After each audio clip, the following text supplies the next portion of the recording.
A ver, estoy teniendo problemas. Ratito.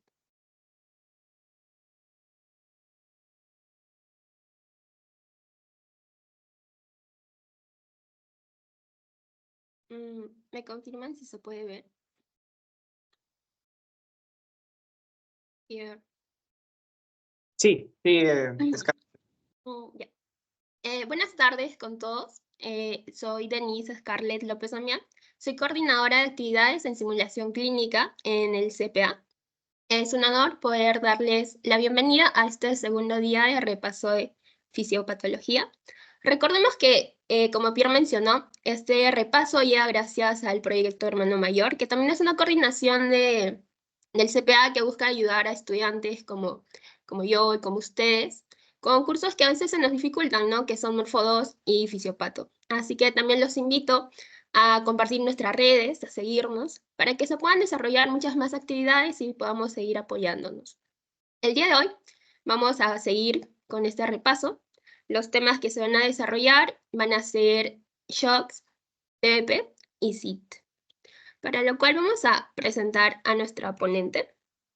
Nuestra ponente es Catherine Vadillo. Ella es estudiante de sexto ciclo de medicina en nuestra universidad. Es 10º superior también y es tutora de fisiopatología en el proyecto Hermano Mayor. Los llamo a todos a que estén muy atentos, puesto que estos temas son los que más vienen en los cuestionarios. Y si tienen algunas preguntas, no duden en hacérnoslas llegar, que nuestra tutora encantada las va a responder todas. Así que, Catherine, ¿estás ahí? Te doy el pase. Sí, buenas tardes con todos. Buenas tardes, chicos. El día de hoy ya el segundo día, ¿no? De repaso. Entonces vamos a, bueno, si me permiten compartir pantalla para comenzar.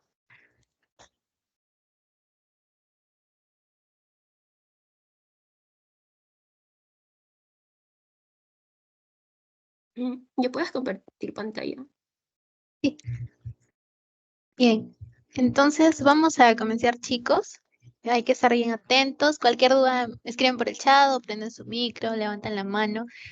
Voy a estar presta para responderles. Vamos a comenzar con los tipos de shock. Hoy ya vamos, en esta hora hasta las 7, vamos a llevar tipos de shock, TBP y SIT. Así que comenzamos con los tipos de shock. La introducción, la epidemiología, los factores de riesgo, la fisiopato, la clínica, el diagnóstico y bueno, algunas conclusiones, ¿no? Los objetivos van a ser proporcionar una comprensión clara y concisa de qué es shock, de sus tipos y cómo funcionan fisiopatológicamente y cómo se relacionan con las manifestaciones clínicas y con el diagnóstico. Primero, tenemos que comprender qué es shock en sí. El shock va a ser una insuficiencia circulatoria que va a llevar a una hipoxia tisular. Entonces, ¿qué quiere decir esto? Una insuficiencia circulatoria, es decir, la irrigación sanguínea que debería llegar normalmente y en buena cantidad, ¿no? En cada uno de los órganos va a ser insuficiente, no va a llegar en el volumen necesario.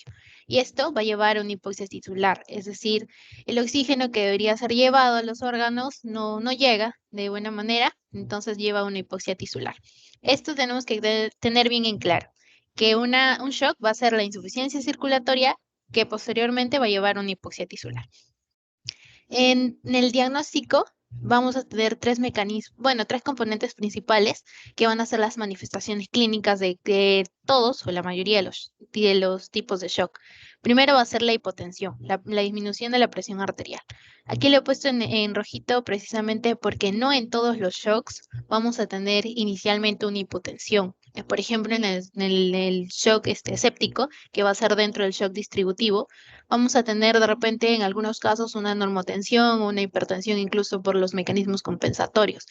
Pero la hipotensión es parte de los síntomas del diagnóstico de la clínica necesaria para determinar qué es shock.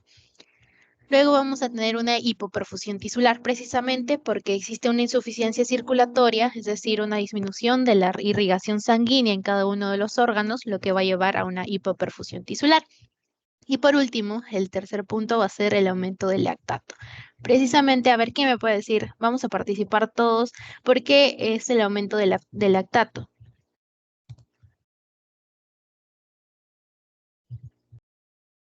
Porque se ha cambiado el metabolismo. Muy bien, se ha cambiado el metabolismo. Un metabolismo aeróbico pasa a un metabolismo anaeróbico que va a ser la producción de lactato. Es por eso que el lactato en las pruebas de laboratorio va a estar aumentado. Entonces, estos 3 puntos vamos a verlos en el diagnóstico, pero la hipoperfusión tisular vamos a tenerlos en 3 principales órganos. ¿Ya? Eso se ve en 3 órganos principalmente. Uno de ellos es la piel. ¿Cuál es el otro órgano? ¿Saben? La piel, el riñón y el cerebro. El riñón y el cerebro. Y el cerebro. Esa va a ser la presentación clínica que vamos a ver. El cerebro, es decir, vamos a tener un estado de conciencia limitado, no vamos a tener un buen estado de conciencia, es decir, el paciente no se va a presentar alerta, puede estar somnoliento, estuporoso. En el riñón vamos a tener oliguria, precisamente porque tenemos una disminución de la irrigación en el glomérulo, entonces disminuye el flujo del flujo sanguíneo en el riñón y esto va a llevar a que primero haya la oliguria. Ese es un punto y otro punto es que los mismos mecanismos compensatorios que se necesitan para aumentar la volemia, que uno de ellos es la ADH, va a estimular a que se disminuya la diuresis y es por eso que la oliguria, ¿no? Y en la piel vamos a tener una piel pálida, fría y pegajosa. Esos puntos son importantes para tener en claro el diagnóstico de shock. Entonces, en resumen, hasta allí, chicos, el shock va a ser la insuficiencia circulatoria que va a llevar a una hipoxia tisular. La hipoperfusión en sí que se va a ver es principalmente en 3 órganos, la piel, el riñón y el cerebro. Entonces, vamos a tener, por ejemplo, un caso clínico de un paciente que por algún traumatismo, por ejemplo, un shock hipovolémico, ya me estoy adelantando un poco, pero por un shock hipovolémico tiene piel fría, pegajosa, bueno, pálida, fría, y además tenemos que presenta oliguria, está somnoliento, no presenta un estado de alerta de conciencia, y en los laboratorios vamos a tener el aumento del lactato, y si le toman la presión, tiene, por ejemplo, un 50/60, bueno, 80/60, así, disminución de la presión arterial. Dentro de esto, vamos a tener que lo principal para esta enfermedad, bueno, para el shock, tenemos que recordar estas fórmulas, ¿ya? La de la presión arterial y la del gasto cardíaco. Esto ya tenemos que memorizarlo, sí o sí, porque si lo memorizamos vamos a poder entender bien y entender mejor la fisiopatología y además cómo funciona cada uno de los tipos de shock. La presión arterial va a ser el gasto cardíaco por la resistencia vascular periférica y a su vez el gasto cardíaco va a ser la frecuencia cardíaca por el volumen de eyección. Entonces, cualquiera de las causas que disminuyan, por ejemplo, el volumen de eyección como un traumatismo, una hemorragia masiva, que va a disminuir el volumen de eyección porque está disminuyendo la volemia, disminuye esto, el volumen de eyección, entonces a su vez también va a disminuir el gasto cardíaco. Por ejemplo, otro mecanismo, una insuficiencia cardíaca que va a disminuir la frecuencia cardíaca, también disminuye el gasto cardíaco. Y si disminuyen el gasto cardíaco, también disminuye la presión arterial. Es decir, la presión arterial va a ser directamente proporcional al gasto cardíaco y a la resistencia vascular periférica. El gasto cardíaco está supeditado, o sea, tiene que influir bastante en la frecuencia cardíaca y el volumen de eyección. El volumen de eyección por la volemia del sangre, es decir, el volumen de sangre y la frecuencia cardíaca por el corazón, ¿no? Además, la resistencia vascular periférica tiene mucho que ver con el diámetro del vaso sanguíneo. Es decir, si yo tengo un menor diámetro del vaso sanguíneo, ¿tengo más o menos resistencia vascular periférica? Pues chicos.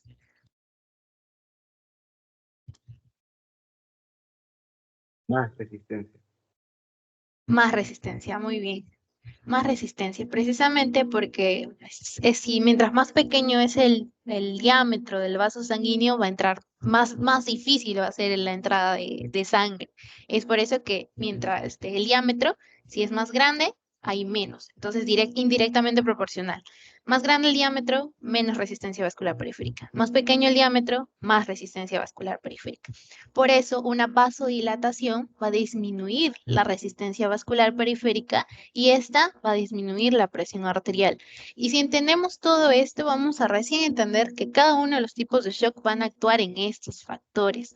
Y ahora sí vamos a los tipos de shock.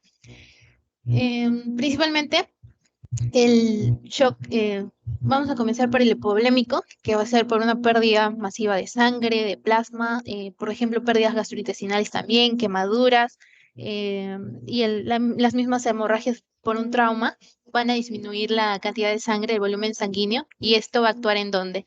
¿En dónde actúa? Ay, ¿en qué punto de la presión arterial, es decir, en qué factor de la presión arterial actúa el shock hipovolémico? ¿En la resistencia vascular periférica? ¿En el gasto cardíaco? ¿En cuál? ¿Cuál, chicos?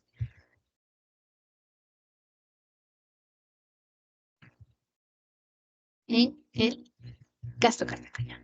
El gasto cardíaco. Disminuye el gasto cardíaco por el shock hipovolémico y disminuye la presión arterial. ¿Por qué disminuye el gasto cardíaco? Porque tengo menos volumen de eyección, menos sangre que inyectar. Por eso que disminuye el gasto cardíaco. Y si disminuye el gasto cardíaco, disminuye la presión arterial. Ese es el shock hipovolémico. El shock cardiogénico. Cardiogénico viene en el corazón, en la bomba cardíaca. Entonces, una obstrucción, por ejemplo, una pericarditis constrictiva o un taponamiento cardíaco, algo que exista o que cause una falla ventricular, una insuficiencia cardíaca congestiva, algo que daña el corazón, va a estimular que no haya una buena frecuencia cardíaca. Entonces, el shock cardiogénico actúa aquí, disminuye la frecuencia cardíaca, por lo tanto, disminuye el gasto cardíaco, y si el gasto cardíaco disminuye, también disminuye la presión arterial. Y por eso tenemos hipotensión en las manifestaciones clínicas. Ya tenemos el shock cardíaco. Ahora el shock obstructivo, mejor dicho, aquí estaba el taponamiento cardíaco, chicos, lapsus. Aquí en el cardiogénico va a actuar en el mismo corazón, por ejemplo, una falla ventricular, una insuficiencia cardíaca congestiva, pero en el obstructivo es cuando obstruye el mismo funcionamiento del corazón. Y aquí es el taponamiento cardíaco o la pericarditis constrictiva, mejor dicho, ¿ya? Aquí puede actuar, o si no, en un émbolo, por ejemplo, un tromboembolismo pulmonar, también puede obstruir el flujo sanguíneo, por lo tanto no va a funcionar bien, ¿no? Va a haber una insuficiencia cardíaca, una insuficiencia circulatoria, mejor dicho, y por lo tanto una hipopsia tisular. Y esto disminuye la presión arterial. Ese es el tercer tipo. Y el cuarto tipo, que ya no va a ser ni en el corazón ni en el bombeo, sino que va a estar más que todo en los vasos sanguíneos. Va a estar en los vasos sanguíneos haciendo una vasodilatación. Dentro de este va a ser el shock distributivo, pero dentro de este vamos a tener el shock séptico, el shock anafiláctico y el shock neurogénico. El shock séptico, ya sabemos, ¿no? Por cualquier microorganismo que va a causar sepsis generalizada. El shock anafiláctico, precisamente por las alergias. Y el shock neurogénico, porque el sistema nervioso va a estimular, ¿no? El sistema centro vasomotor va a hacer que haya una vasoconstricción, pero en una afección o en una insuficiencia de este centro vasomotor va a haber una vasodilatación, por lo tanto un shock distributivo. Si aumenta la dilatación, ¿en qué punto de la fórmula aquí que tenemos está actuando? ¿En el gasto cardíaco o en la resistencia vascular periférica?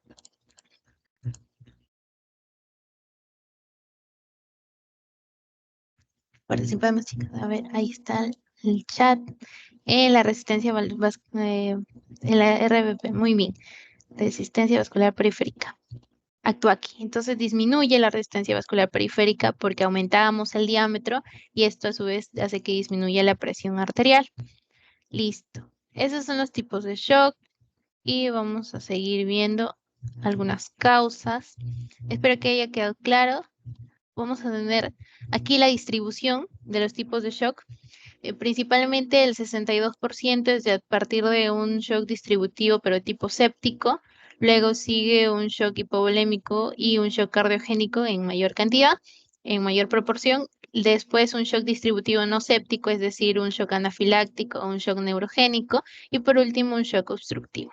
Y aquí tenemos los signos, y los signos de la hipoperfusión tisular. Como les dije, ¿no? Actúa en el cerebro, es decir, un deterioro del estado mental, en la piel, haciéndola pálida, fría y pegajosa, húmeda, en el riñón, causando oliguria. Y esto va a llevar también, tenemos taquicardia precisamente por los mecanismos compensatorios y el aumento de la sangre, del lactato en la sangre, mejor dicho. Las fases del shock. Tenemos 3 fases. Fase no progresiva, fase progresiva y la fase irreversible. La fase no progresiva, en esta ya van a actuar los mecanismos compensatorios. Desde los primeros segundos en el que el cuerpo se da cuenta que existe una hipotensión arterial, vamos a desarrollar mecanismos, vamos a liberar los mecanismos compensatorios, que vamos a ver cuáles son más adelante. No progresiva, aquí ya están los mecanismos compensatorios y eso hace que no progrese la enfermedad. La progresiva es que sin un tratamiento, vamos a tener que puede llegar a una fase irreversible, y es que en la fase irreversible, aunque apliquemos los tratamientos necesarios, ya no hay marcha atrás, ya no se puede remediar nada. Y ya se dice que el paciente está muerto aunque esté vivo. Esas son las 3 fases de shock. Y hasta ahí quedó claro, chicos, antes de pasar a la fisiopatología.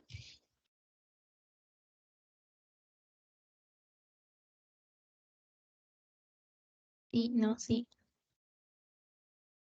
Disculpa, Katy, ¿podrías dar un ejemplo de cuál es una fase ya irreversible del shock?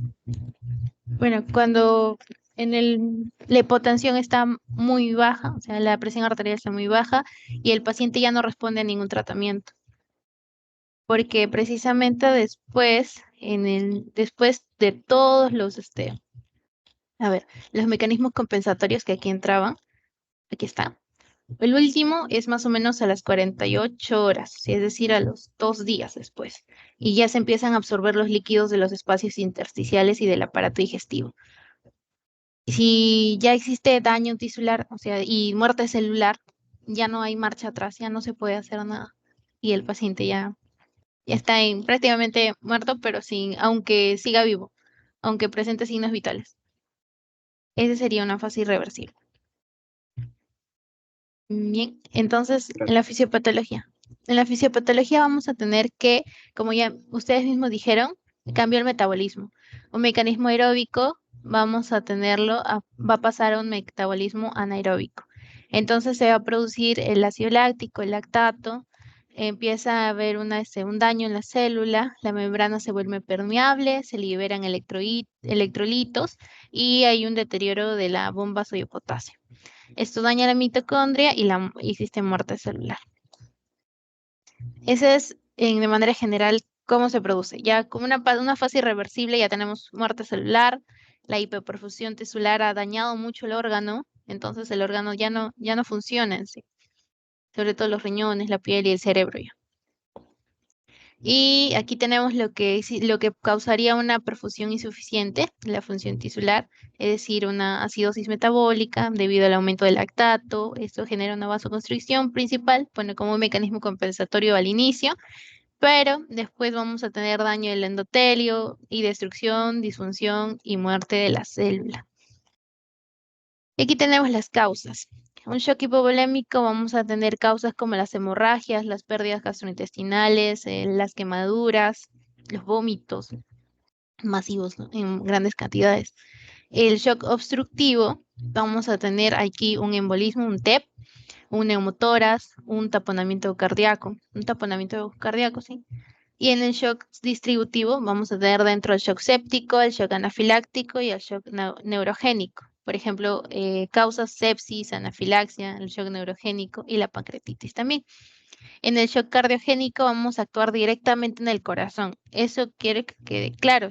En el shock cardiogénico actuamos en el corazón, por ejemplo, un infarto de miocardio, una valvulopatía, una falla cardíaca, una insuficiencia cardíaca, va a llevar, ¿no?, a un shock cardiogénico. En cambio, el shock obstructivo no actúa en el corazón, sino actúa en lo externo, en el pericardio, o en el vaso sanguíneo, ¿no? Por ejemplo, en el tromboembolismo pulmonar también, en la bifurcación de las arterias pulmonares. No actúa directamente en el corazón, sino alrededor. sin permitir que el corazón pueda bombear bien la sangre, es decir, que no se puede hacer sístole o diástole en ese caso. Y esa es la diferencia en el shock cardiogénico y obstructivo. El shock hipovolémico, bueno, es pérdida de sangre, de líquidos, pérdida de la volemia, y el distributivo vamos a tener vasodilatación. En la sepsis existe vasodilatación, en el shock neurogénico existe vasodilatación y en el anafiláctico también. Y aquí tenemos la fisiopatología del shock hipovolémico. Vamos a tener disminución del volumen de sangre, disminución del retorno venoso, disminución del gasto cardíaco y por lo tanto vamos a tener una hipoperfusión tisular. En eso se resume la fisiopatología del shock, pero tenemos mecanismos compensatorios. Vamos a diferenciarlos o categorizarlos en de corto plazo, mediano plazo y a largo plazo, ¿ya? De 30 segundos a unos minutos va a actuar el sistema nervioso simpático y las catecolaminas que van a ser liberadas el de la médula suprarrenal. De mediano plazo tenemos el sistema renina-angiotensina-aldosterona y la ADH. Y por último, tenemos va a ser la absorción de todos los líquidos que hayan en nuestro cuerpo, se van a reabsorber. En el aparato digestivo también se va a reabsorber, porque el cuerpo ya no puede hacer nada más, solo reabsorber. Y esto ya sería de 1 hora a 48 horas. Esto es para que aumente la volemia, para que aumente también el gasto cardíaco. Y aquí tenemos el primer mecanismo compensatorio, que es el de 30 segundos a unos minutos, el sistema nervioso simpático. Y aquí, ¿quiénes van a actuar, chicos? A ver, ¿quién detecta en el sistema nervioso simpático la disminución de la presión arterial? O el aumento también. ¿Quién? ¿Cómo se llaman esos receptores?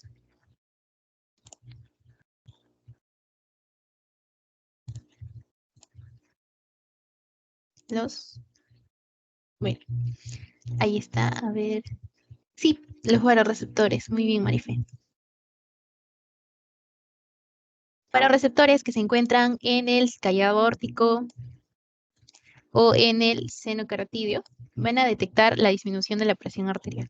Callado aórtico, el seno carotidio. Entonces, tienen varios receptores, estos detectan en el seno carotidio, por ejemplo, y en el callado aórtico van a detectar la disminución de la presión arterial.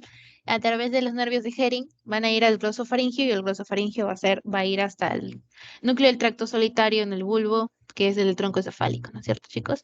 Y al centro vasomotor o al centro cardiovascular, es lo mismo, centro vasomotor o centro cardiovascular.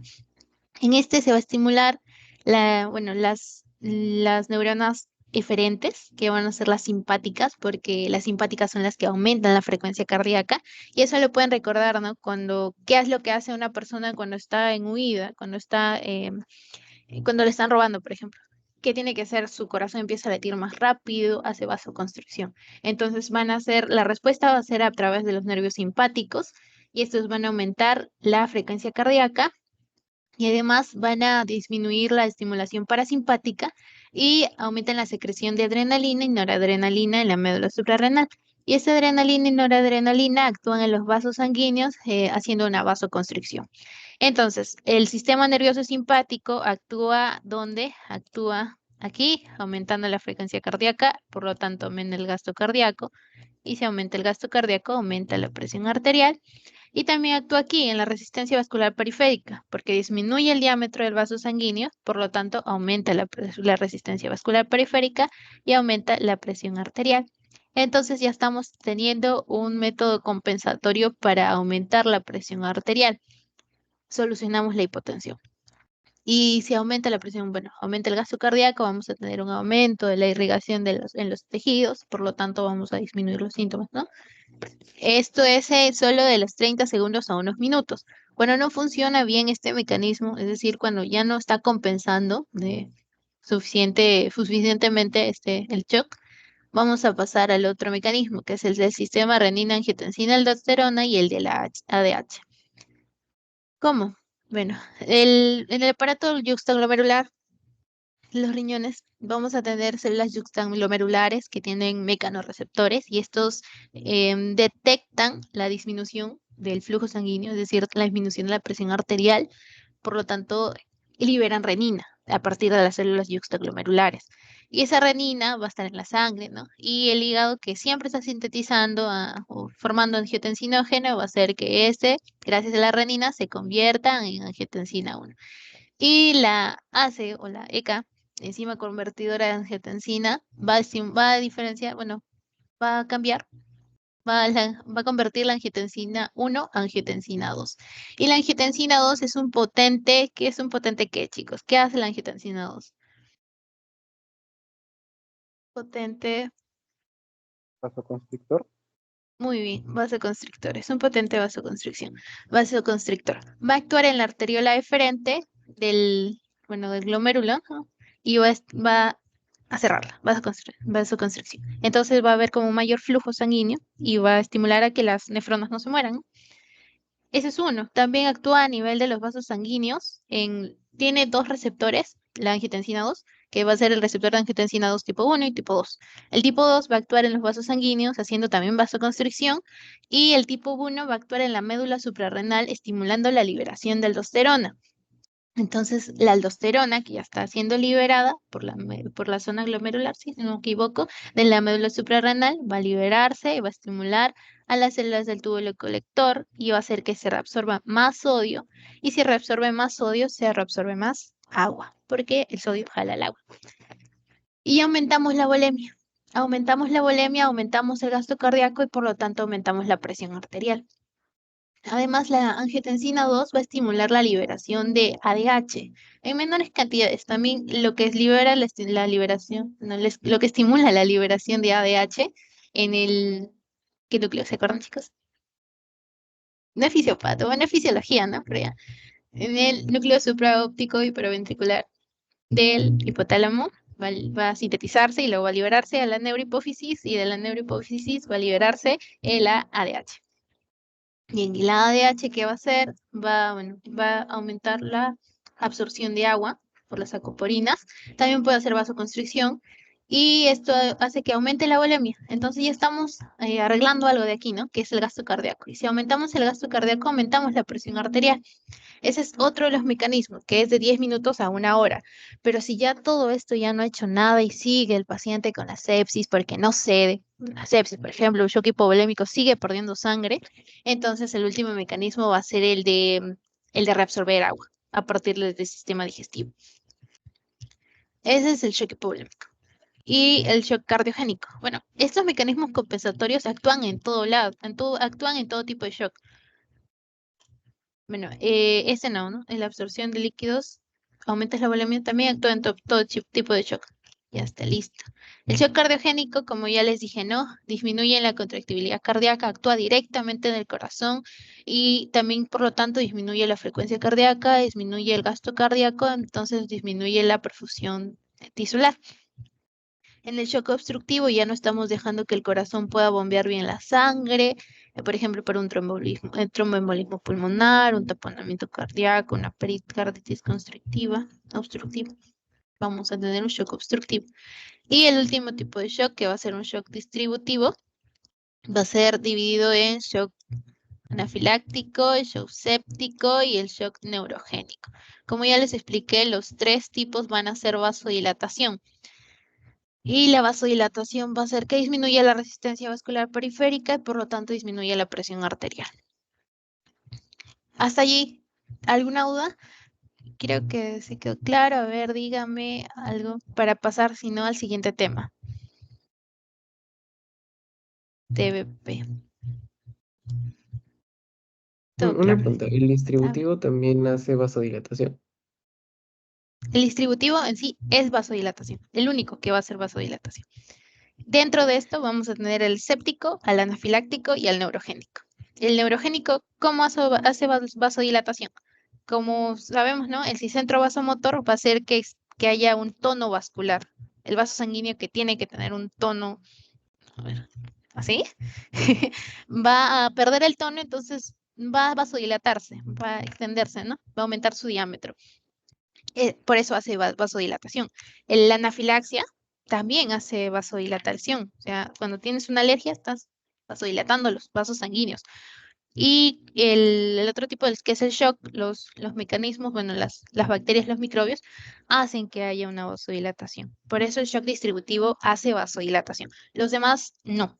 Los demás no actúan en los vasos sanguíneos. El cardiogénico en el corazón, obstructivo también en la función, ¿no? No permite obstruye el funcionamiento del corazón, y el hipovolémico actúa simplemente en la volemia. ¿Sí? Gracias. A ti. Listo. Entonces vamos a ir a trombosis venosa profunda. Y aquí vamos a tener mecanismos que previamente debemos de saber que van a combinar TBP y CIT, ¿ya? Así que vamos a prestar atención.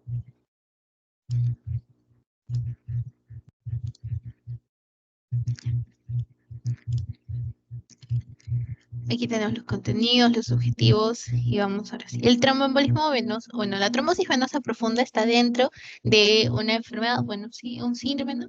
Una enfermedad que es el tromboembolismo venoso. Dentro de este tromboembolismo venoso vamos a tener la trombosis venosa profunda y el tromboembolismo pulmonar. Y eso tenemos que comprender. Además, trombosis venosa profunda va a ser la síntesis o formación de coágulos que van a estar en las venas profundas. ¿Qué venas? Pueden ser las popliteas, las femorales, las ilíacas. Esas son las principales. Y tenemos las tibial también, ¿no? Tibial, la vena femoral y las ilíacas. Las venas pélvicas van a ser mayormente en embarazo. Y también tenemos que tener la composición del trombo, que van a ser eritrocitos, plaquetas y fibrina. Y este es para ustedes. A ver, ¿qué diferencia hay entre un trombo blanco y un trombo rojo? Esa pregunta. No siempre en los exámenes, pero en las participaciones a mí siempre me preguntaban eso. Unas por ¿Qué plaquetas diferencia? y el otro por glóbulos rojos. Muy bien. Has estado, creo, en la clase, ¿no? Vamos a ver, el trombo blanco va a estar lleno de plaquetas y el trombo rojo va a estar más compuesto de fibrina y de eritrocitos.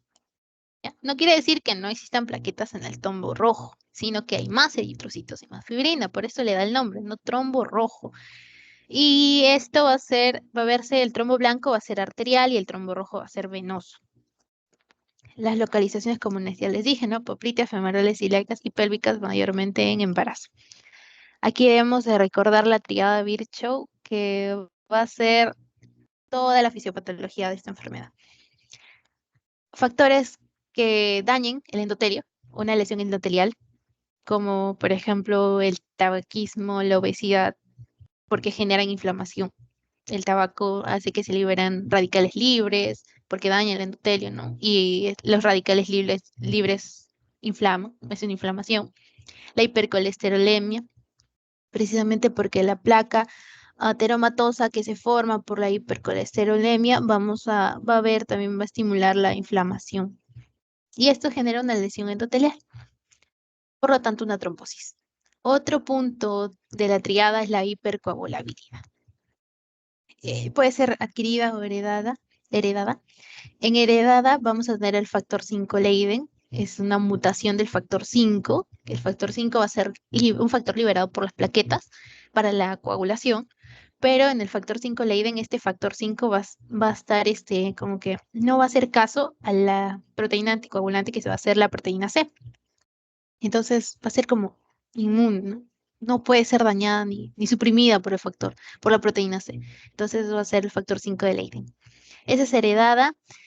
En adquirida también tenemos el cáncer, precisamente porque las células cancerígenas pueden expresar factor tisular, y este factor tisular va a estimular la coagulación, ¿no? Va a iniciar la cascada de la coagulación. Y otro mecanismo fisiológico, que no es patológico, ¿no? Que genera hipercoagulabilidad va a ser el embarazo. El flujo sanguíneo anómalo va a ser éstasis o turbulencia. El flujo sanguíneo del vaso va a ser laminar. Y dice recto, laminar. Aunque aquí ahorita me está saliendo chuecas las líneas, pero es laminar. Pero si es que tenemos, por ejemplo, éstasis en una fibrilación auricular, vamos a tener una acumulación. Éstasis sería una acumulación, un depósito de sangre allí acumulada. ¿Por qué en una fibrilación auricular? Porque, bueno, tenemos diferente, ¿no? el bombeo del corazón no va a ser arrítmico, o sea, no va a tener un ritmo, entonces eso puede generar estasis sanguínea. Y la turbulencia, que va a ser un flujo sanguíneo turbulento, ¿no? Así va chocando el endotelio, puede causar endoción endotelial, y esto debido, por ejemplo, a una placa ateromatosa. Ya está. Esos alteran el flujo sanguíneo anómalo, que puede llevar a una lesión endotelial, y este flujo sanguíneo también puede llevar a una hipercoagulabilidad. Esos 3 puntos van a ser la fisiopatología, es decir, van a ser los factores que combinados van a hacer trombosis venosa profunda. Y aquí también tenemos estados de hipercoagulabilidad primarios, que van a ser los genéticos, las mutaciones, factor 5 de Leiden, la mutación en la protrombina, el aumento de los factores de la coagulación. Más infrecuente es el déficit de los anticoagulantes, es decir, de la antitrombina, la proteína C y S. Además, tenemos factores de riesgo importantes como el infarto por la placa ateromatosa también, el reposo en cama, porque va a llevar a una éstasis sanguínea, el cáncer por la expresión de factor tisular, además tenemos prótesis de válvulas cardíacas, porque también una cirugía, un trauma, una fractura puede hacer que se exprese en factor tisular por la lesión de los tejidos. La coagulación intravascular diseminada también es un proceso de hipercoagulabilidad, ¿no?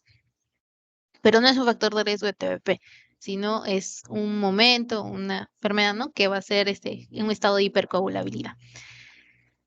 Además, el SAF, el síndrome otros, que aquí tenemos el uso de anticonceptivos orales, el tabaquismo por la inflamación y el estado de hiperestrogénicos, como la gestación. Ahí es la hipercoagulabilidad. El uso de anticonceptivos orales. Entonces aquí teníamos una paciente, ¿no? Que va a ver, una paciente que toma anticonceptivos orales, fuma tres cajetillas, no sé, 3 cajetillas diarias, tiene ¿qué más? Ha tenido una cirugía previa y vemos que empieza a hincharse la pierna, es decir, tiene edema unilateral en los miembros inferiores. Entonces ya podemos decir, ¿no? Que es una trombosis venosa profunda por los factores de riesgo, por por la cirugía que ya tuvo, por el uso de anticonceptivos, ¿no? Que es un factor de riesgo por el tabaquismo. Listo. Eso es lo que debemos de recordar en TBP. Bueno, el proceso hemostático normal va a ser una vasoconstricción, una hemostasia primaria, que va a consistir en una agregación, una activación y una adhesión, activación y agregación plaquetaria. Se adhieren las plaquetas, se activan y se agregan. Aquí tenemos también la hemostasi secundaria, que va a ser los factores de coagulación, la cascada de coagulación y la fibrinólisis, que vamos a tener aquí. Gracias al plasminógeno, gracias al activador del plasminógeno tisular y el activador del plasminógeno tipo uroquinasa, va a activar el plasminógeno, se convierte en plasmina y esta plasmina va a degradar la fibrina, ¿no? La fibrina, que va a ser el coágulo, y aquí tenemos productos de la degradación de fibrina. Esto les voy a explicar más adelante en SID porque es mucho más importante en SID. En TBP tenemos que entender más esto, que va a ser la triada de Virchow y, bueno, los estados de hipercoagulabilidad, ¿no? Está listo. La epidemiología. Vamos a tener que es más prevalente en las extremidades inferiores, de 1 por cada 1000 habitantes. Es superior en hombres ligeramente y aumenta con la edad. Además, las trombosis venosas profundas de miembros superiores también va a provocar, bueno, tiene más probabilidad de provocar tromboembolismo pulmonar, y es debido a que el trombo, una progresión del trombo va a hacer que se convierta en émbolo, que va a ser el trombo liberado, un tromboembolismo, libre en sangre. El tromboembolismo pulmonar este trombo que está en las venas profundas, por ejemplo en las extremidades inferiores o superiores, va a librarse, va a convertirse en émbolo, y este émbolo va a llegar a las bifurcaciones de las arterias pulmonares, y esto va a ser el tromboembolismo pulmonar, que ya se presenta como una disnea, como una disnea, dolor torácico también.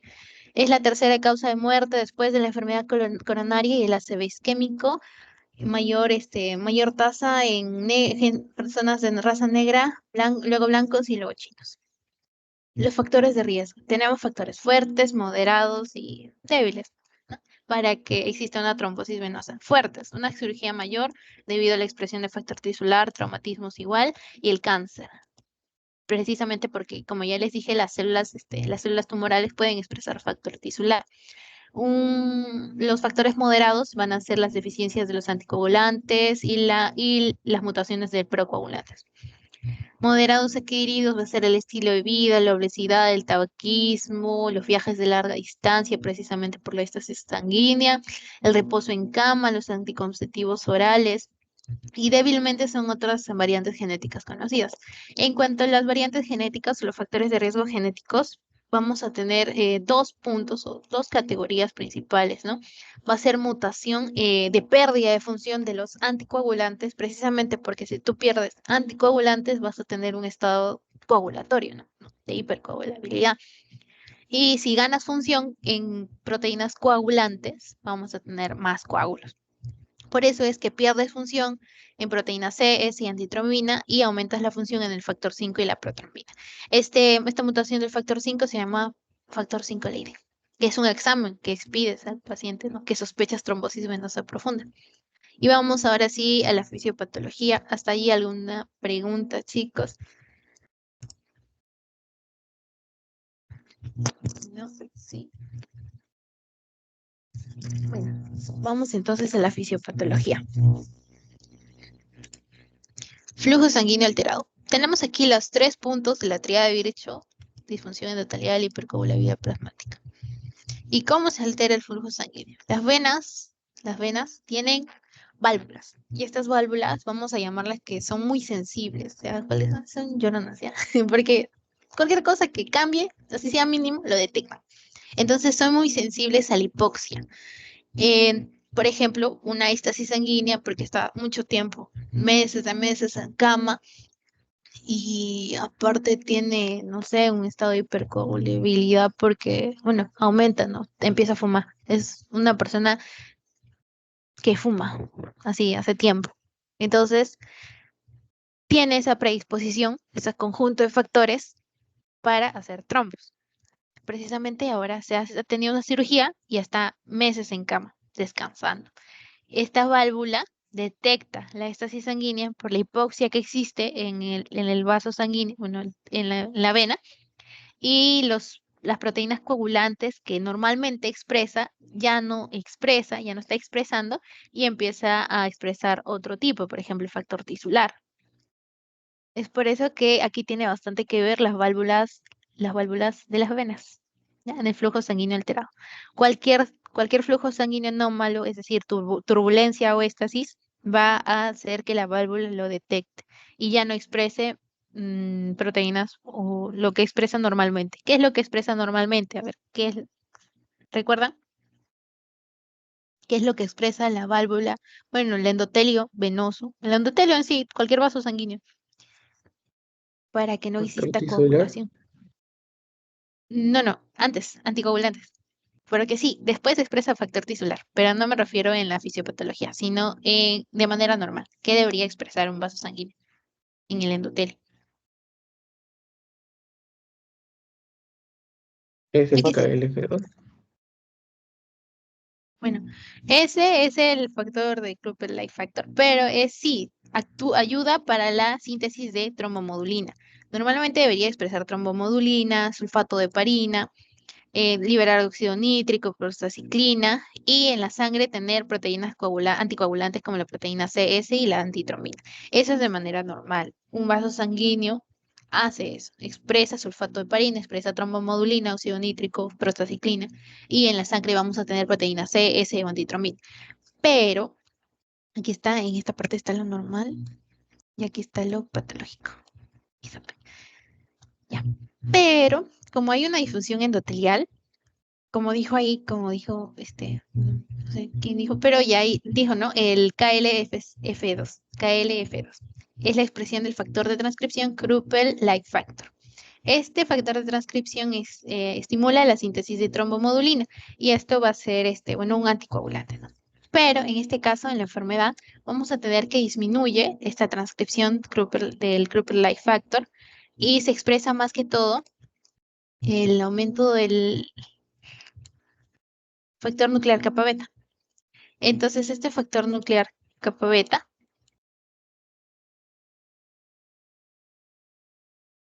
que es un factor de transcripción nuclear kappa beta, va a hacer que se exprese la síntesis de moléculas de adhesión, como la P-selectina, la selectina E y el VK, que van a hacer ¿qué cosa? Que la plaqueta se adhiera al endotelio. Son moléculas de adhesión. Entonces se adhieren al endotelio y se agregan plaquetas y empiezan a formarse coágulos. Ese es un punto, la disfunción endotelial. Disminuye ese factor de transcripción, por lo tanto disminuye la trombomodulina, aumenta el factor nuclear kappa beta y aumentan las moléculas de adhesión. La hipercoagulabilidad plasmática son los factores de riesgo que ya les mencioné, eh, que van a hacer, ¿no?, que esté en un estado en el que exista mayor síntesis de factor tisular, se expresa el factor tisular en mayor proporción, por lo tanto vamos a tener el inicio de la cascada de coagulación. El último punto de la fisiopatología van a ser las células implicadas. Las plaquetas, como ya les dije, ¿no? Se van a activar, bueno, van a adherirse gracias al aumento de las moléculas de adhesión que existen, que van a ser la P-selectina, selectina E y el VK1. Van a aumentar, entonces se van a agregar y además van a estimular la llegada de nuevas células, es decir, de neutrófilos. Estos neutrófilos van a ser, además del daño endotelial, además que van a dañar y estimular la síntesis de factor tisular. Además de eso, vamos a tener que liberar NETs.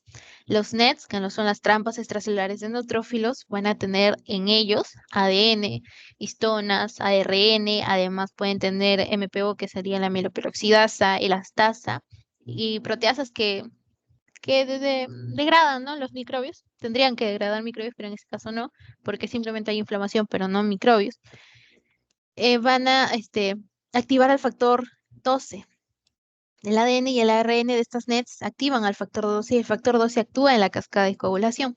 Además, la elastasa va a inactivar al inhibidor del factor tisular. Entonces, el inhibidor del factor tisular está aquí, ¿no? Inhibe el factor tisular, pero si yo elimino algo que esté inhibiendo al factor tisular, entonces voy a dejar que se exprese el factor tisular sin nadie que lo inhiba.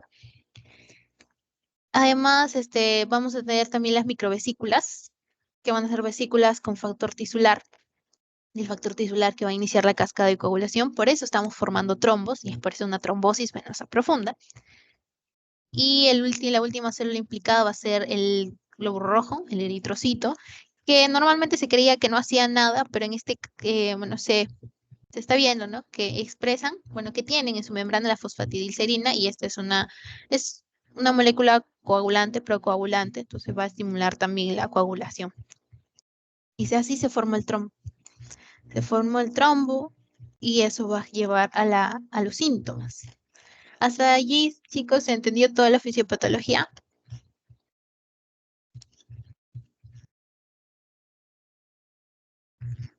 Sí, ya, muy bien. Entonces, vamos a seguir. Lo normal y lo patológico. Ya no estamos expresando anticoagulantes, sino que ya expresamos procoagulantes. En la clínica vamos a tener el dolor precisamente por la menor irrigación, por la inflamación también que se está llevando a cabo, el calor y el edema. El edema precisamente porque estamos obstruyendo el vaso sanguíneo y si obstruimos la irrigación vamos a tener que hay un aumento de la presión acá hidrostática, entonces aumenta la presión hidrostática, el líquido se va a extravasar del vaso sanguíneo y tenemos edema.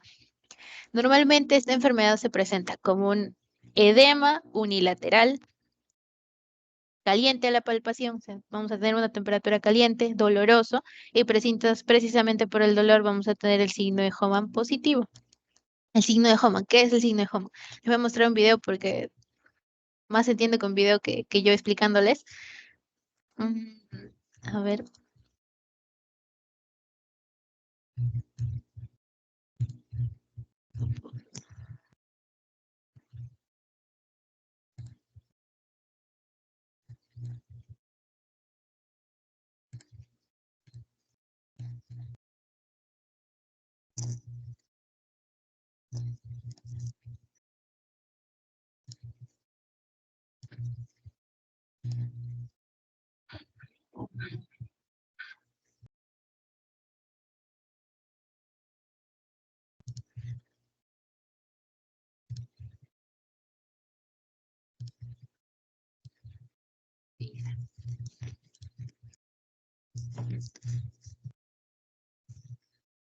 Bueno, le levantamos la pierna, hacemos una dorsiflexión del pie y aplazamos, ¿no? Hacemos presión en la pantorrilla y si le duele, es el signo de Hoffmann positivo. También hacemos lo mismo, hacemos que doble la rodilla y si le duele también, al hacer presión en la pantorrilla, es el signo de Hoffmann positivo.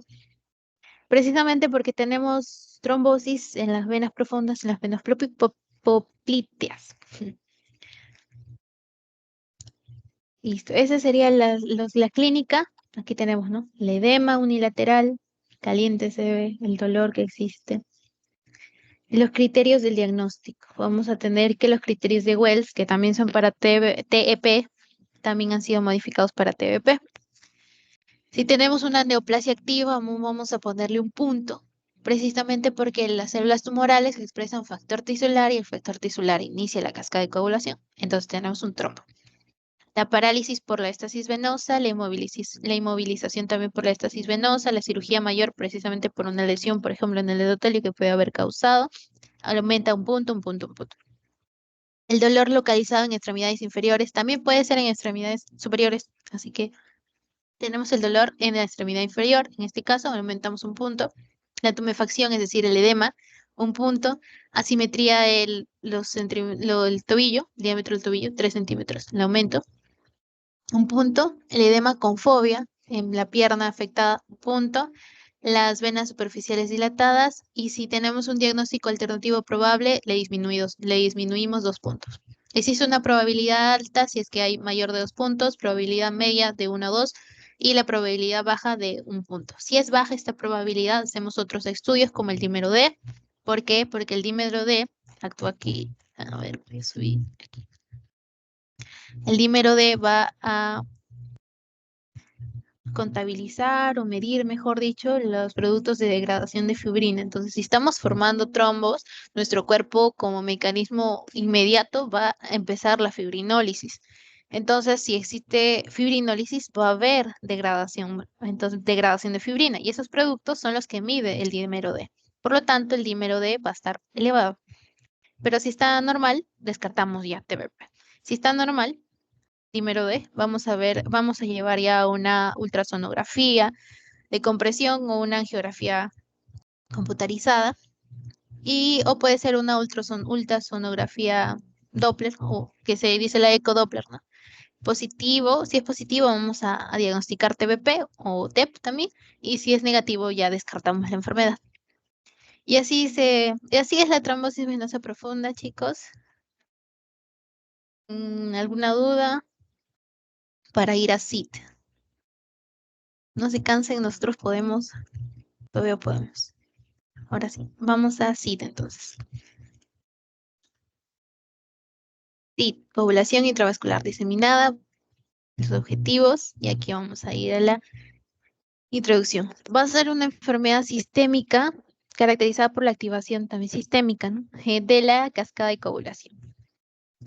Para resaltar aquí que es sistémico. La activación de la cascada de coagulación va a ser sistémica. Tenemos dos tipos, SID aguda y SID crónica. SID aguda suele presentarse con hemorragias. En SID crónica ya tenemos una fase como compensada en la que ya no vamos a tener más que todo hemorragias, sino trombosis, así, diseminada, ¿no? Y va a ser más que todo enfermedades malignas como el cáncer, ¿no? En fases avanzadas. Y las hemorragias espontáneas va a ser, por ejemplo, por sepsis, por trauma, va a llevar a SID. Aquí sí debemos de saber bien la hemostasia primaria y la hemostasia secundaria. Así que para complementar con el tema anterior de TBP, les voy a explicar un poco sobre la hemostasia primaria y secundaria y la fibrinólisis. La hemostasia primaria. Tenemos que existe un daño en el endotelio y este daño va a hacer que se muestre, que se pueda expresar o mostrar, mejor dicho, el colágeno del endotelio. Este colágeno se va a unir al factor de von Willebrand. El factor de von Willebrand va a unirse a la glicoproteína 1B de la plaqueta, 1B9 y 5. Y aquí tenemos el complejo, ¿no?, de la adhesión. Colágeno del endotelio se une al factor de von Willebrand que está en la sangre y este se une a la glicoproteína de la plaqueta, activando, haciendo que la plaqueta se adhiera. Además, en el equilibrio, para que exista un equilibrio, ¿no? De esto, vamos a tener que se une el factor 8. Esa es la adhesión. La adhesión va a llevar a una activación. ¿Cómo se activa? Vamos a tener que la glicoproteína 2B de la plaqueta se une y hace un complejo con la glicoproteína 3A. Entonces se forma ese complejo glicoproteína 2B3A. Y además al activarse la plaqueta va a liberar sus gránulos alfa, libera sus gránulos lisosomales, lisosómicos, y esos gránulos alfa pueden tener tromboxano A2, además fibrinógeno, factor 5, y que esto va a estimular la coagulación. Y expresa también P-selectina. Es de manera normal la expresión de P-selectina, que es una molécula de adhesión que se va a liberar, se va a unir, ¿no? La plaqueta al endotelio. Esa es la activación, la liberación de los gránulos. Y después tenemos la agregación, que va a hacer que, el colágeno que ya se unió al factor de von Willebrand, luego la glicoproteína 1B, esa plaqueta adherida y activada va a unirse y va a agregarse a otra. ¿Cómo? Gracias a este complejo. 2B3A se une al fibrinógeno, que ha sido liberado por la misma plaqueta y además que está en sangre, se une a esta misma glicoproteína de otra plaqueta. Por eso ya tenemos la agregación plaquetaria. Esta agregación plaquetaria va a formar el tapón plaquetario. ¿Eso quedó claro, chicos? A ver, mensaje. Sí. Sí. Ya. Quedó claro eso entonces. Tenemos agregación plaquetaria gracias al fibrinógeno y a la glicoproteína 2B3A.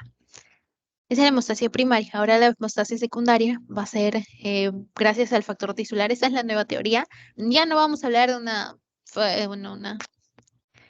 la vía intrínseca, la vía extrínseca, no. Todo se ha combinado en una sola y esto va a ser gracias al factor tisular. El factor tisular se expresa en el endotelio, en otras células como monocitos que también expresan factor tisular. Van a activar el factor 7. El factor 7 activado más el factor tisular va a activar el factor 10 activado más el factor 5 liberado por la plaqueta va a activar el factor 2, que es la protrombina, y esta protrombina va a convertirse en trombina, que es el factor 2 activado, y junto al factor 5A activado, va a cortar el fibrinógeno, va a cortarlo, escindirlo, ¿no? Y convertirlo en fibrina. Y esta fibrina se va va a agregarse, va a polimerizarse, mejor dicho, y va a formar el coágulo. Además, existen otros factores, ¿no? Que la trombina estimula la activación del factor 8, el factor 11, el factor 9, y es como un ciclo. Todos activan a todos y todos estimulan a todos, formando el coágulo de fibrina. Una vez que ya no necesito este coágulo, lo tengo que degradar. Y es allí cuando entra el plasminógeno. Plasminógeno activado por el activador del plasminógeno tisular o el activador de plasminógeno tipo oroquinasa, va a activarlo, va a convertirlo en plasmina y esta plasmina va a cortar a la fibrina que ha sido formada por está en este coágulo, que es el coágulo, mejor dicho, va a degradarlo, va a cortarlo y va a liberar productos de degradación de fibrina, que es lo que mide el dímero D, ¿no? Aunque les dije, y esa es la fibrinólisis. Una vez entendido esto, ¿se entendió, chicos? La hemostasia secundaria y la fibrinólisis. Sí, no. Ya. Bien. Entonces sí se entendió, ¿no? Creo que sí se entendió. La epidemiología. Vamos a tener que el 1% de los pacientes hospitalizados en centros de atención terciaria van a hacer SIT, el 30 al 50% de pacientes sépticos pueden hacer SIT, el 40% de los pacientes con traumatismos graves y el 20% de las pacientes embarazadas con síndrome HELP pueden hacer SIT. El 66% de los pacientes embarazadas con embolismo líquido amniótico también. Y no existe distinción entre sexo, entre raza y entre edad para hacer SIT, para tener esta enfermedad. Y aquí tenemos un cuadro de la incidencia y de la mortalidad dependiendo de los criterios de evaluación, como el criterio YAM y el criterio ISTH, ¿por qué? Bueno, es mayor en YAM y menor en ISTH precisamente porque YAM es más sensible y detecta el SIT en una etapa no compensada. Es más sensible para sepsis. para sí por sepsis, mejor dicho. Por eso tenemos una mayor incidencia y mortalidad. Tenemos también adelantando algunas causas, ¿no? El trauma severo, la sepsis y las calamidades obstétricas. Los factores de riesgo, ahí sí. Tenemos que recordar 4 principales. Uno de ellos la sepsis, el trauma, la malignidad que va a ser el cáncer y las calamidades obstétricas. En sepsis, cualquier microorganismo, incluyendo la malaria, puede llevar a un shock séptico y ese shock séptico a la coagulación intravascular diseminada. El trauma, una lesión grave, una lesión craneal, una embolia grasa, puede llevar también a SIT. En malignidad, cánceres hematológicos y tumores sólidos, y en calamidades obstétricas, la preeclampsia, la eclampsia, la embolia del líquido amniótico y el síndrome HELP, que va a ser la hemólisis, las enzimas hepáticas elevadas y el recuento bajo de plaquetas. Eso precisamente porque también estamos dañando las enzimas hepáticas elevadas es por el daño hepático, y precisamente el daño hepático puede hacer que se exprese factor tisular, lo que va a iniciar toda esta cascada de coagulación, ¿no? Diseminada. También tenemos otros que va a ser la pancreatitis severa, hepatitis fulminante o la cirrosis hepática grave, el uso de drogas recreativas, el rechazo de un trasplante, en anomalías vasculares también como el hemangioma o el aneurisma aórtico. Esos son los factores de riesgo para SID. Y ahora sí vamos a la fisiopatología. Lo principal aquí es recordar que es sistémico. Entonces la trombina va a estar de manera sistémica en todo lado, se va a propagar ya. En un momento se va a propagar y la coagulación va a ser sistémica. Eso. Un punto para recordar es ese. Otro es que para entender la fisiopatología no nos cerremos en que uno es después del otro y viene el otro, no, sino que todo es al mismo tiempo. Si tenemos la hemostasia por un lado, al mismo tiempo también estamos teniendo la inflamación, al mismo tiempo estamos la inmunotrombosis, y es al mismo tiempo todo. Y aquí tenemos ya los mecanismos, que son 3, los he dividido en 3. Vamos a tener la activación de los coagulantes dependientes del factor tisular. Este va a ser el importante, el factor tisular, no nos olvidemos del factor tisular. El control insuficiente de las vías anticoagulantes. En todas las enfermedades vamos a tener un desequilibrio. En este caso tenemos un desequilibrio de aumento de los coagulantes y una disminución de los anticoagulantes. Y además tenemos la supresión de la fibrinólisis por el inhibidor del activador del plasminógeno 1. El primer punto, los desencadenantes de la activación de la coagulación. La trombina, ¿no? La trombina, que va a ser la que forma el coágulo, porque va a cortar el fibrinógeno y lo va a convertir en fibrina. La trombina también estimula la agregación plaquetaria. Así que ese es un punto a favor para la coagulación. Y la trombina va a activar otros factores de coagulación, ¿no? Como ya les dije, el 11, el 9, el 8 también. Entonces, eso hace que se estimule la coagulación misma. Coagulación intravascular diseminada.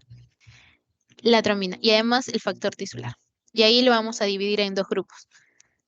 Las calamidades obstétricas y el cáncer van a empezar la fisiopatología con el factor tisular, pero la sepsis y el trauma no, porque en sepsis y en trauma se está liberando esto, liberando citoquinas inflamatorias como la interleucina 6, 1 y el TNF.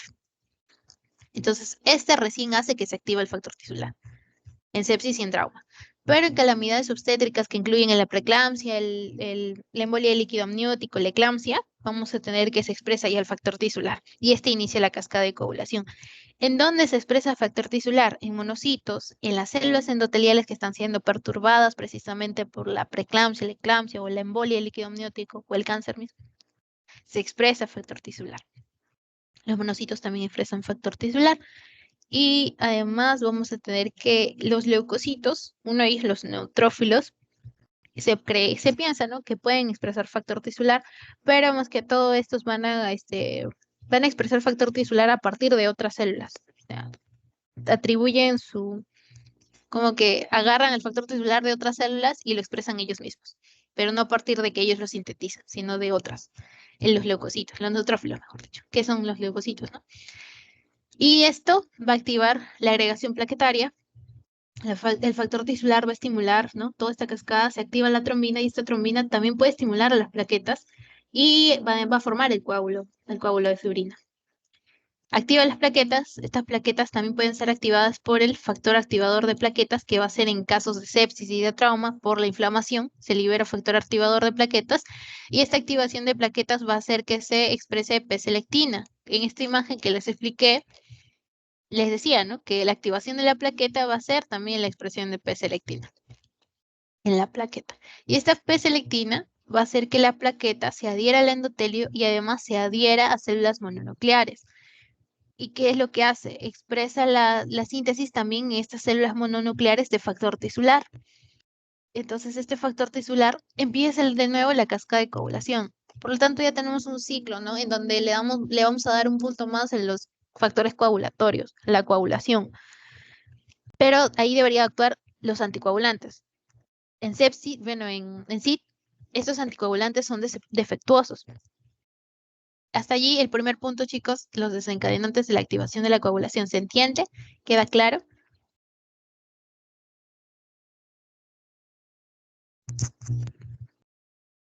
¿Sí?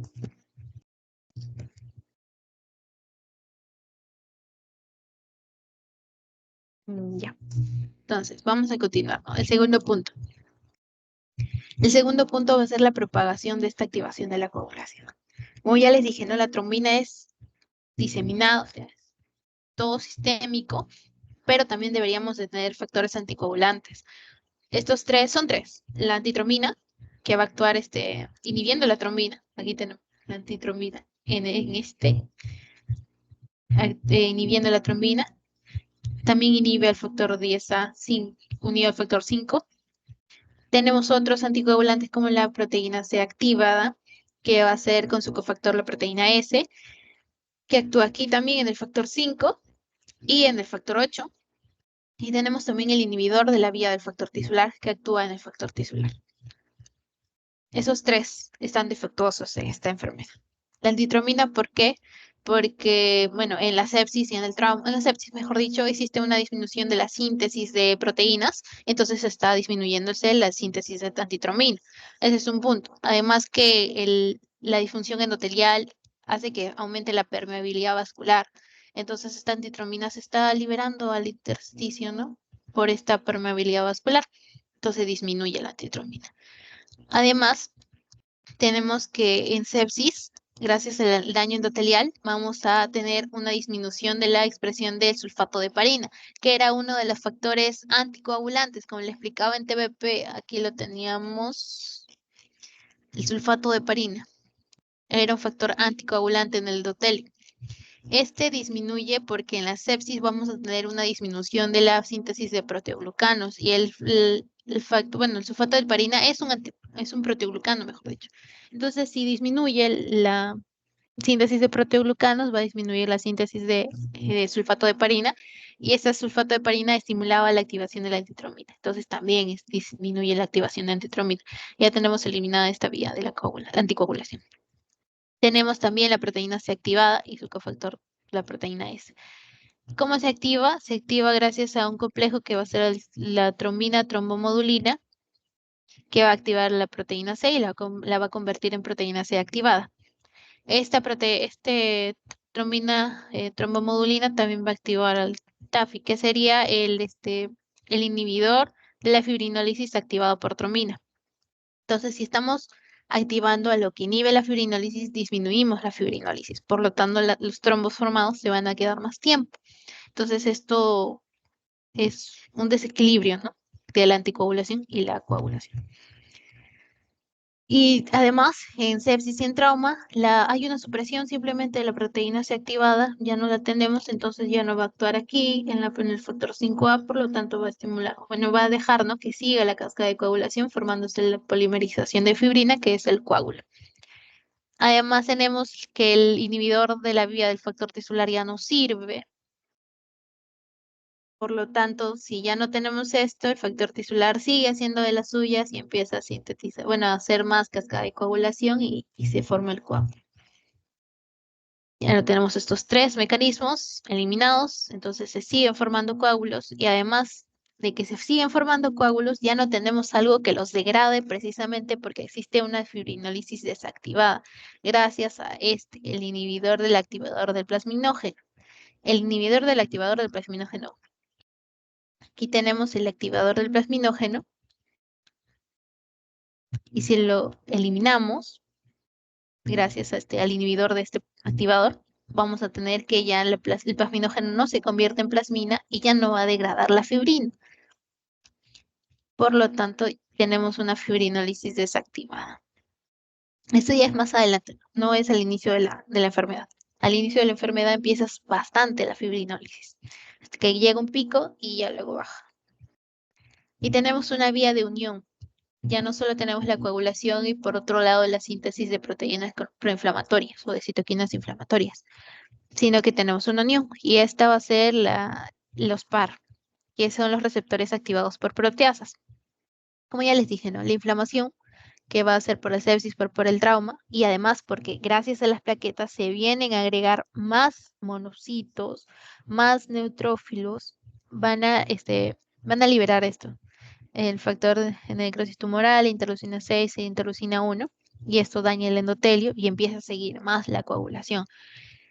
Además podemos tener en las células, bueno, tenemos PAR, que son los receptores activados por proteasas. En estas células inflamatorias tenemos estos receptores. ¿Qué proteasas?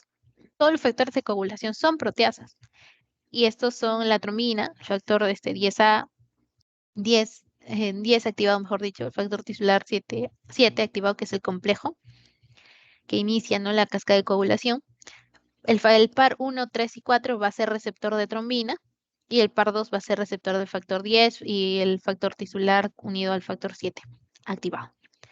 Estos receptores de las proteasas se van a activar y van a estimular la síntesis de citoquinas proinflamatorias y, y activan más la inflamación, ¿no? Lo que va a llevar a un deterioro de las vías anticoagulantes porque van a suprimir la proteína C activada y va a también desactivar la fibrinólisis.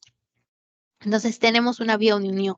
¿Cuál es esa vía de unión? Los PAR, los receptores activados por proteasas que estimulan la síntesis y las respuestas celulares de estas células para que empiecen a sintetizar proteínas inflamatorias y quimiosinas. Otro punto a resaltar aquí también son el ADN extracelular y las histonas, y precisamente toda esa perturbación que existe en las células endoteliales va a hacer que éstas liberen su ADN extracelular de manera extracelular y sus histonas. Y las histonas pueden estimular a la trombina y además agregan plaquetas, van a estimular la agregación plaquetaria. Por lo tanto, vamos a estimular la formación del coágulo. Como ya les dije, existe inflamación y estas células inflamatorias van a ser los neutrófilos que van a liberar NETs, que son las trampas extracelulares de neutrófilos, como ya les dije. Ya, las trampas extracelulares de neutrófilos, y estas van a tener ADN, van a tener histonas, ARN, proteasas, elastasas, mieloperoxidasa, todo esto, que, como ya les dije, ¿no? El ADN va a estimular la agregación plaquetaria y además a la trombina. Por lo tanto, vamos a estimular la formación del coágulo.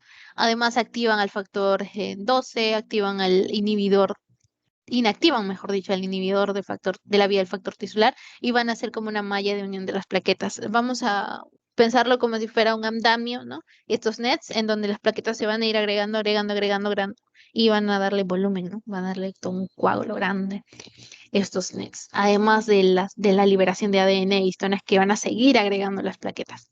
Y esa es la unión de la inflamación con la coagulación, que sería la inmunotrombosis. Toda esta agregación plaquetaria que ha sido diseminada precisamente porque las células mononucleares que ya expresaron factor tisular no solo se quedan allí, sino que empiezan a diseminarse por todo el cuerpo, por todo el organismo, van a llevar a una trombosis microvascular. Esta trombosis microvascular va a llevar a una disfunción orgánica. Y también tenemos aquí hemorragias. Pero, bueno, ¿cómo no? Estamos hablando de una coagulación así diseminada en grandes cantidades, pero ahora hablamos de hemorragias. ¿Por qué? Precisamente porque aumentan el número de trombos, aquí tenemos la explicación, y aumenta la cantidad de fibrinólisis al inicio, ¿no? Tenemos mayormente a las 24 horas, las primeras 24 horas, vamos a tener un aumento de los números de trombos, de la trombosis, aumenta la fibrinólisis porque es una respuesta inmediata de nuestro cuerpo. Tenemos que degradar estos trombos que estamos formando. Entonces van a aumentar los productos de degradación de fibrina.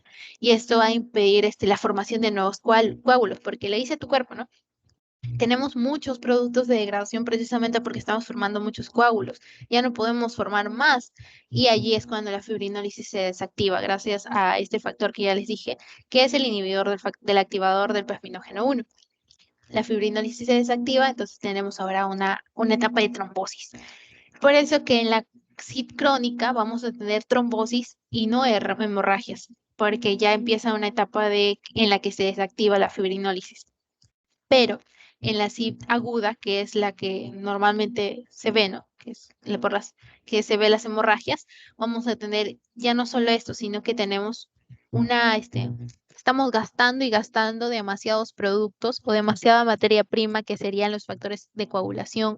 Estamos gastando demasiadas plaquetas y esto se gasta tan rápido que no da al cuerpo el producir la misma cantidad para compensar. Y es por eso las hemorragias. Entonces las hemorragias se traducirían por un consumo exagerado de los factores de coagulación, un consumo exagerado de plaquetas, lo que lleva a que se den las hemorragias precisamente porque ya no tenemos factores para hacer más coágulos. Ese es el porqué de las hemorragias. Y otro punto también serían los edemas por la fuga vascular que existe por el daño endotelial que estamos llevando a cabo. Y toda esta fisiopatología se muestra en los exámenes de laboratorio. ¿Cómo se muestra? Aquí tenemos el resumen de la fisiopatología. Pero hasta allí, ¿alguna duda, chicos, o todo quedó claro? Pónganme un like, un mensaje.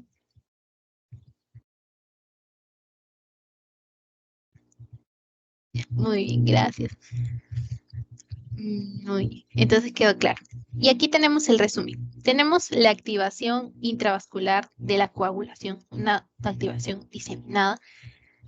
Y tenemos el depósito de fibrina. Ese depósito de fibrina, gracias a que estamos formando el coágulo, vamos a tener un consumo de plaquetas. Entonces, en el examen de laboratorio vamos a tener disminución de plaquetas, una trombocitopenia, una plaquetopenia, ¿no? También tenemos un aumento del consumo de factores de coagulación. Por lo tanto, el tiempo de coagulación, el tiempo de protrombina va a ser aumentada. Este mide la vía extrínseca, el PT, y el APTT va a medir la vía intrínseca. Si es que lo medimos como algo, como lo antiguo, ¿no? Que es la vía intrínseca y extrínseca. Pero como ya esta teoría ya está como obsoleta, vamos a ver que simplemente aumenta el tiempo de coagulación. ¿Por qué? Porque ya no tenemos factores coagulatorios. Por eso es que tienes más tiempo, entonces las hemorragias se presentan. Tenemos un aumento de la fibrinólisis porque aumentamos los trombos, entonces respuesta, aumento de fibrinólisis. Por lo tanto, vamos a tener un aumento del dímero D y un aumento de los productos de degradación de fibrina. Ese dímero D, si no está aumentada, no podemos hablar de SID. Ese es un punto importante. Es decir, si tú en el diagnóstico no tienes dímero D aumentado, no hablamos de SID, porque sí o sí, si tenemos trombosis, así diseminado, una coagulación intravascular diseminada, vamos a tener el aumento del dímero D. Si no tenemos, no hablamos de una coagulación. Y el aumento de los productos que mide el aumento de los productos de degradación de fibrina, ¿no? Y tenemos un daño en la coagulación, por lo tanto, un daño, hemorragias, mejor dicho. Otro punto es la activación de los neutrófilos que van a formar NETs. Y estas NETs que tienen ADN, vamos a aumentar entonces el ADN histonas y el ADN bicatenario. Y la activación del endotelio, gracias al daño endotelial, va a llevar a una trombosis microvascular. Eso también, el aumento de ADN y de histonas va a estimular la agregación plaquetaria, por lo tanto vamos a tener una trombosis microvascular que va a generar una isquemia orgánica y una disfunción orgánica por la trombosis microvascular. Y ahí está en la clínica. Los signos vitales, ¿no? Debido, por ejemplo, a un shock hipovolémico, por las hemorragias que tenemos, que van a llevar, como ya les dije, ¿no? En el primer tema, una hipotensión, un mecanismo de taquicardia, precisamente porque estamos queriendo compensar, piel fría, pálida, húmeda. Además tenemos también la presencia de petequias, equimosis y hemorragias que van a ser la presencia de hemorragias en piel. Y en la mucosa tenemos también sangrado gingival, epistaxis. La muestra de la trombosis y de la falla orgánica va a ser la hematuria, la oliguria, la hemoptisis en el pulmón o el hemotoras en el pulmón y el accidente cerebrovascular hemorrágico en las neurológicas y el accidente cerebrovascular isquémico. Cualquiera de los dos puede ser, ¿no? Isquémico o hemorrágico, precisamente porque, como ya les dije, existen trombosis microvasculares, pero a la vez también existen hemorragias por el aumento, bueno, por el consumo excesivo de estos productos de coagulación, bueno, de esta materia prima de la coagulación, ¿no? De los factores de coagulación. Y aquí tenemos que para el diagnóstico combinamos la historia clínica, el examen físico y el laboratorio. Ya les expliqué el por qué el laboratorio, el examen físico también y la historia clínica con los factores de riesgo. Tenemos dos criterios, el SCORE-JAM, que es más sensible, es por la Asociación Japonesa de Medicina Aguda, y el ISTH, que va a ser la Sociedad Internacional de Trombosis y Hemostasia. El SCORE-JAM es más sensible para pacientes con sepsis, SID con sepsis, y el ISTH no es muy sensible, pero aquí tenemos que calificamos los resultados, ¿no? El recuento de plaquetas tiene que estar disminuido. Entonces, si tenemos menor a 50.000, 2 puntos. Menor a 100, 0 puntos. Mayor a 100, mejor dicho, 0 puntos. Y menor a 100, 1 punto. El aumento de los marcadores de fibrina como el dímero D. Si no tenemos dímero D aumentado, no hablamos de SID. Y los productos de degradación de fibrina también tienen que ser aumentados. Si están sin aumento, 0 puntos, por eso no hablamos de SID. Aumento moderado, 2 puntos y un aumento fuerte, 3 puntos. El tiempo de protrombina prolongado, precisamente porque estamos contando el tiempo de coagulación, tiene que estar aumentado. Entonces, si es mayor a 6 segundos, 2 puntos. El nivel de fibrinógeno tiene que estar disminuido, precisamente porque lo estamos gastando, convirtiéndolo en fibrina. Entonces, si es mayor a 1 gramo, 0 puntos. Si es menor a 1, 1 punto.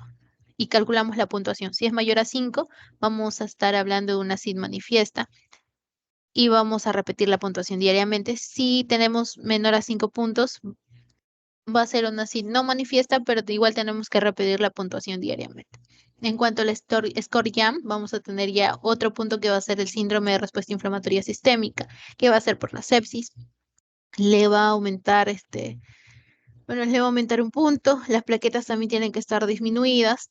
Si están menor a 80.000, es 3 puntos. El INR, que va a ser el tiempo, ¿no? Para la coagulación vamos a medir la coagulación mayor a 1.2, 1 punto.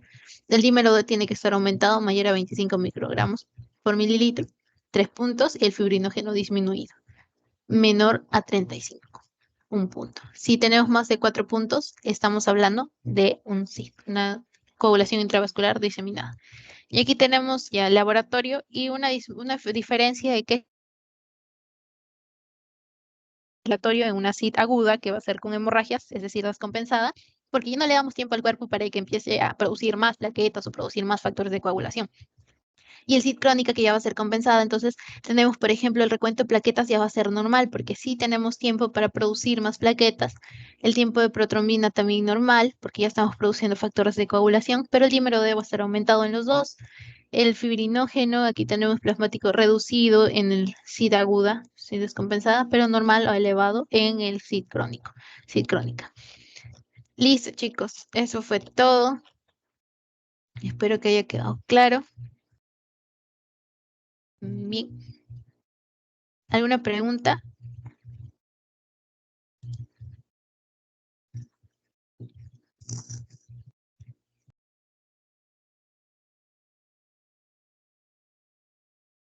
¿Alguna pregunta? Si no, vamos a la trivia.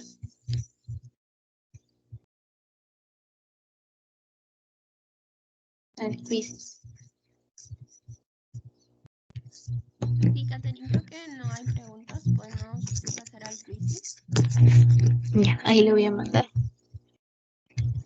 Voy a pasar el link aquí. Por el Teams.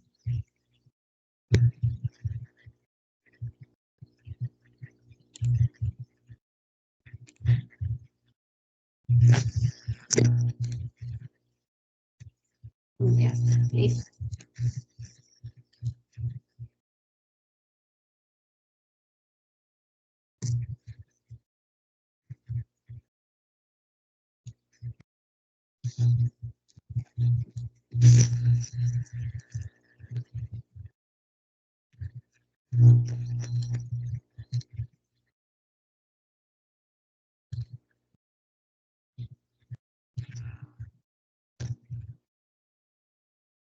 Vayan entrando, chicos.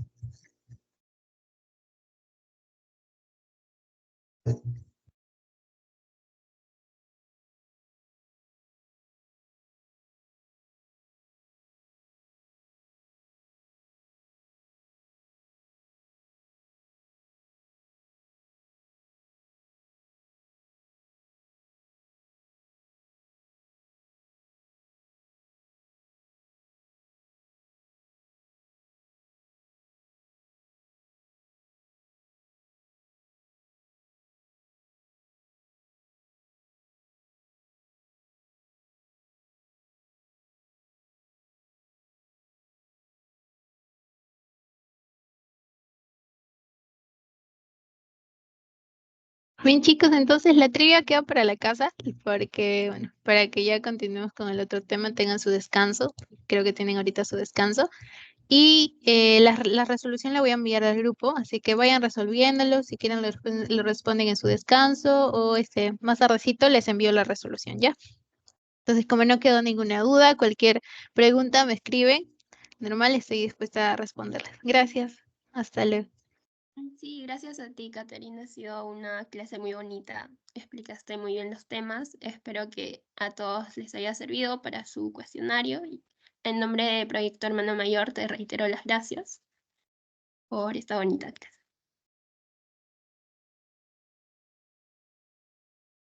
Y ahora estás ahí.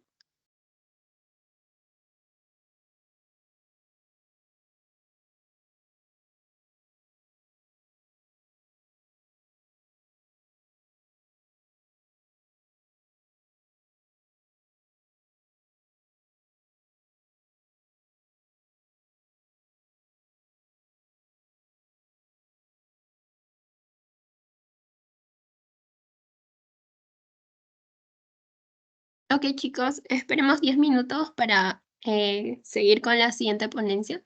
Pueden aprovechar para ir a tomar agua o un cafecito.